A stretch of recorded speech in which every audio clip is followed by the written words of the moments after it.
companions, welcome.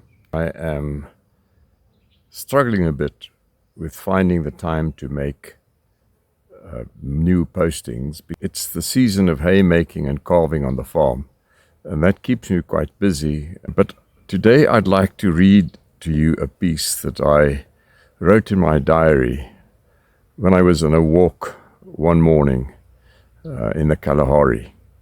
I'd come across a small herd of hartebeest, and it was a wonderful experience, although very simple. And I thought this whole experience of the morning was so much bigger than just the spotting of the hartebeest.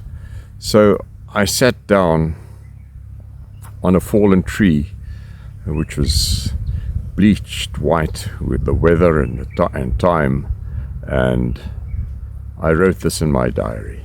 I read it to you. I awoke from the bark of a jackal. He was invisible in the semi-darkness, but he was close. "I don't know you. What are you?" he seemed to challenge. I turned onto my back in the hammock. Venus gleamed like a splendorous queen halfway up the greying northeastern sky. The Kalahari air was bitingly cold, but I swung my legs from the hammock and pulled on my clothes, tensing my muscles against the icy touch of the fabric. I hitched on the belt with a heavy hunting knife, and the bullwhip looped onto it, and gathered my binoculars and felt stick. It was my first dawn in this place. I headed towards the grey smear in the east and the pan, some 500 meters away. The grass stands tall and white-plumed, and the bush is full in leaf and heavy with seed after a rare good season in the Kalahari. Fortunately, in this bone-dry air, there is almost no dew on the grass that soaks me. I came across the small herd of hartebeest unexpectedly. They were in a clearing on the pan's edge. They had sought the meager safety of an open space to spend the night. Some were still lying down. Others were tentatively getting to their feet. I was spotted as I clumsily fumbled with my mobile camera to get a shot. A snort or two and they burst away towards the pan at a full gallop. I followed them quickly. Hartebeest don't see very well. They've got acute smell and hearing, but I didn't think that they had smelled me or heard me. My movement was spotted, so they might be uncertain of what had actually spooked them, and they might stop and look back, and then I might get a shot.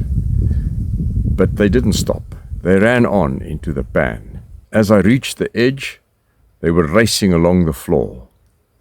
They are swift runners, these hartebeest.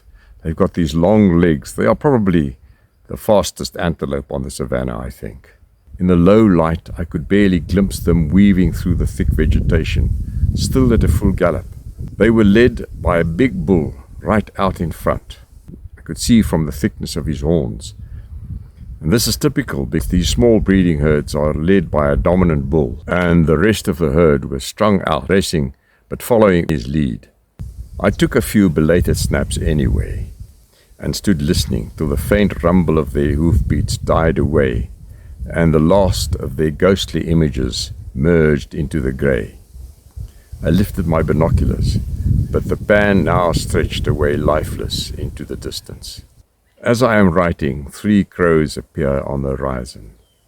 They head westwards over the pan, seemingly in a hurry to get there on time.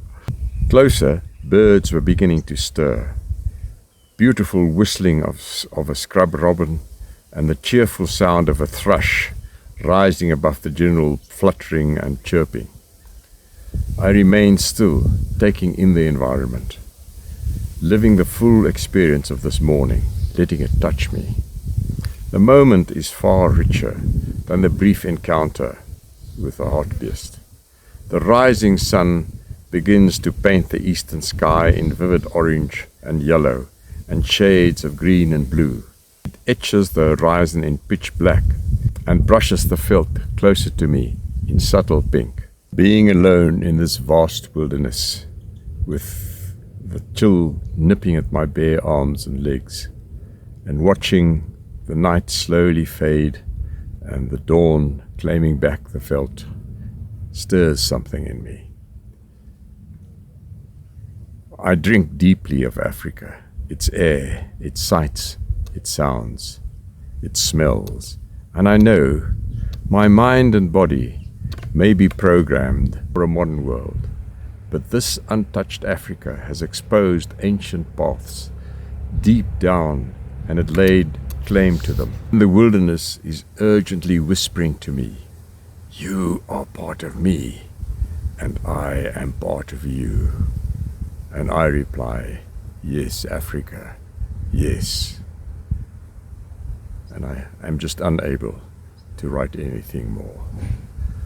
Companions, I hope you enjoyed that, and that you will join me again at my next post. Good luck to you in the meantime.